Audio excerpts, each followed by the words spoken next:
Gérard, bonjour. Bonjour. Qui es-tu? Que fais-tu?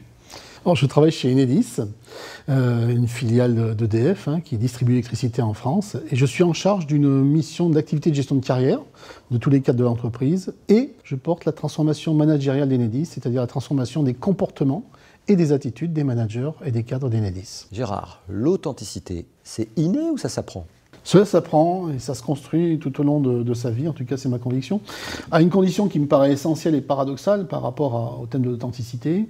D'abord savoir se questionner sur soi-même, savoir douter, savoir se challenger à tout âge. Les personnes qui sont pétries de certitudes ne progressent pas et elles s'isolent des autres et de leur équipe. Le contraire de ce qu'on recherche dans notre modèle leadership, puisque nous en avons un. Et seule une personne qui sait vraiment finalement qui elle est peut montrer sa vraie nature. Il y a donc au départ de l'authenticité, me semble-t-il, un travail quasi permanent pour interroger qui je suis vraiment, ce que je pense réellement, et qui dépasse mes pulsions, mes émotions spontanées. Ceci étant dit, il ne faut pas nier que certaines personnes ont des qualités naturelles qui les favorisent sur ce plan. Pour d'autres, dont je fais partie, c'est une gymnastique régulière, s'exercer à réguler ses émotions. La vie nous apprend que l'on n'est pas authentique parce qu'on dit tout ce qu'on pense, mais parce qu'on a pensé ce qu'on dit. Alors Gérard, est-ce facile de faire preuve d'authenticité en entreprise? Alors, c'est plus facile si déjà on ne se trompe pas sur la définition de ce qu'est l'authenticité et de ce qu'elle n'est pas. D'abord, ce qu'elle n'est pas, c'est la propension à dire tout ce qu'on pense spontanément, directement, à balancer ses émotions dans l'équipe, à autrui, que cela fasse plaisir ou pas, au prétexte d'être soi-disant naturel. Je me défoule, ça me fait du bien, je suis nature, peu importe les autres. On sait bien que la culture, l'éducation nous enseigne que toute vérité n'est pas bonne à dire et que vivre en société, en collectif, demande de taire certains sentiments, en tout cas de les exprimer avec tact et avec le souci de préserver la relation. Ce n'est pas un hasard si notre modèle de leadership, en particulier sur la dimension authenticité, on se questionne beaucoup là-dessus. La conscience de nos modes de fonctionnement, de nos forces, de nos faiblesses, l'attention que l'on porte aussi aux émotions des autres, à celles de nos interlocuteurs. L'idée est toujours la même, c'est de préserver la relation pour ne pas rentrer dans des schémas définitifs où l'on catalogue les gens, mais comprendre l'autre et comprendre la situation. Mais c'est aussi faire preuve de courage quand c'est nécessaire, vers le bas et vers le haut de l'organigramme. C'est surtout faire plus que dire, c'est être capable de réguler ses émotions, contrôler son comportement ne consiste pas forcément à supprimer, à étouffer ou à ignorer ses émotions. Et l'autorégulation des émotions nous permet de ressentir nos émotions tout en gardant son calme dans les situations de stress, permettre de réagir aux événements d'une manière émotionnellement appropriée, de résister aux comportements également impulsifs, de rebondir après les échecs, de faire redescendre la pression finalement en cas de stress ou de frustration. Lorsqu'on est finalement habile à réguler son comportement émotionnel, on est plus susceptible d'agir de manière cohérente et selon ses valeurs. Et pour votre équipe, c'est important parce que ça fait de vous une personne fiable, qui n'obéit pas à des comportements impulsifs, vous êtes prévisible, vous êtes une personne en qui les gens peuvent avoir confiance, en qui ils peuvent compter, quels que soient les déclencheurs émotionnels qui peuvent survenir, et on est tous des êtres d'émotion. Gérard, à quoi on reconnaît un manager authentique? Qu'est-ce qu'il fait et qu'est-ce qu'il évite de faire?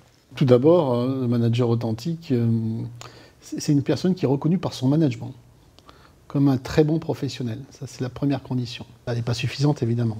Ensuite, c'est quelqu'un qui apporte sa singularité pour faire progresser les projets. Il agit dans tout ce qu'il fait avec assertivité. Il dégage de la crédibilité et de l'impact dans ce qu'il fait. Il incarne, comme on dit. C'est aussi quelqu'un qui témoigne d'un bon niveau de conscience de ses fonctionnements, je l'ai largement dit, de ses forces, de ses limites, et qui démontre aussi sa capacité à se remettre en question. Il fait preuve d'honnêteté intellectuelle également dans ses comportements quotidiens. Il agit en accord certes avec ses valeurs et ses convictions, mais il sait aussi reconnaître sa part de responsabilité, ses erreurs quand il en fait. Et il n'a pas peur non plus de partager les informations qui sont utiles à ses interlocuteurs de manière claire, de manière cohérente, y compris sur les sujets sensibles. C'est quelqu'un qui est très attentif à ses émotions, à celles de ses interlocuteurs. En fait, il crée ce que j'appelle la sécurité psychologique, qui est nécessaire pour que les collaborateurs se sentent à l'aise pour s'exprimer, pour tester, pour innover, pour échouer, sans crainte de représailles ou d'une réaction castratrice. Alors, pour conclure, Gérard, est-ce que tu peux partager avec nous une histoire personnelle et professionnelle où tu as fait preuve d'authenticité? Oui, alors c'est pas la dernière fois que j'ai fait preuve d'authenticité, mais c'est une situation qui m'a marqué, relativement ancienne. elle me revient en tête. C'est celle d'un collaborateur dont j'étais le responsable.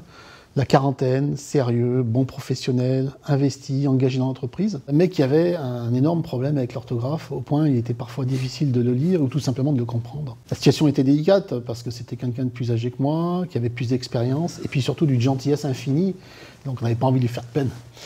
Et moi j'étais son jeune responsable hiérarchique, je n'avais pas vraiment envie de le blesser, mais j'avais aussi envie de l'aider à surmonter ce problème, et en tout cas lui faire prendre conscience que cela pourrait gêner sa carrière, tout simplement, et son travail. Je lui en ai donc parlé, avec tout le tact et la bienveillance dont j'étais capable à l'époque.